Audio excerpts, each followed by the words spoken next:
उसके beyond unlimited problems हैं, उसके बियॉन्ड और तबके हैं और समझ है और भारत है। भारत को अभी हमने कहा समझा।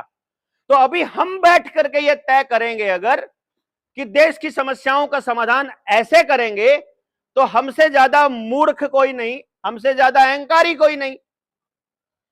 हमें पता ही नहीं सारा भारत, हम भारत को समझते ही नहीं पूरा। पूरी तरह से समझने के बाद भी हमको जो भारत नजर आएगा वो इधर से नजर आएगा। ये जो चीज है, ये कुर्सी है, इधर से देखने वालों को अलग दिखाई दे रही है, इधर से देखने वालों को अलग दिख रही है। तो मैं जिधर से देखूंगा मुझे वो वैसा दिखाई देगा। भारत वैसा नहीं है। इधर इसको, इनको भारत कैसा दिखता है, इनको कैसा दिखता है, ये सबको जो दिखता है वो जो टोटल है वो भारत है ना।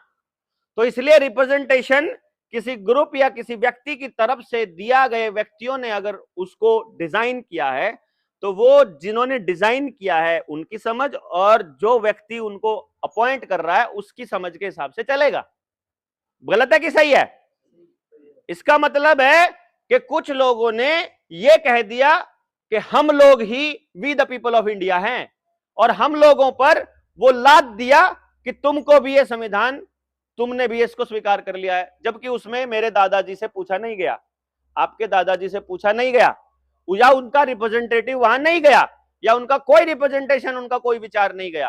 तो यदि हम भारत को यह समझना चाह रहे, भारत की समस्याओं को समझना चाह रहे, या उनका रिप्रेजेंटेशन देना चाहते हैं, या कोई ड्राफ्ट बनाना चाहते हैं, तो हमको एक ऐसा मैकेनिज्म बनाना पड़ेगा कि घर में 18 साल से ऊपर के उस वक्त जितने लोग मौजूद हैं उन सभी लोगों का एक रिप्रेजेंटेटिव इस बात को आगे रखे। फिर उस गली के जितने रिप्रेजेंटेटिव निकल के आए, गली में 10 घर थे, 7 घर थे, तो हर घर ने अपना एक रिप्रेजेंटेटिव दे दिया। उसने कहा मेरे घर में ये प्रॉब्लम्स बाहर गली में रखाओ। दूसरे घर ने अपनी सारी प्रॉब्लम, सारी बात रख दी, तीसरे घर ने भी सारी बात रख दी। तो गली में 7 घर थे तो 7 घरों की सारी प्रॉब्लम्स आ गई। उनमें से कुछ प्रॉब्लम कॉमन होंगी, कुछ प्रॉब्लम इंडिविजुअल की होंगी, कुछ प्रॉब्लम समझ की वजह से होंगी, कुछ प्रॉब्लम किसी और चीज की वजह से होंगी, और कुछ प्रॉब्लम सिस्टमैटिक सिस्टम की वजह से होंगी। व्यक्तिगत प्रॉब्लम को केवल समझ दे करके या हेल्प करके दूर की जा सकता है। व्यक्तिगत प्रॉब्लम को हेल्प कर दो, मदद हो जाएगी, बात खत्म, प्रॉब्लम खत्म हो जाएगी, क्या नहीं? गलत है कि सही है? पर सिस्टम जनित प्रॉब्लम जो है, व्यवस्था जनित जो समस्या है, उसको व्यवस्था में शामिल करना पड़ेगा।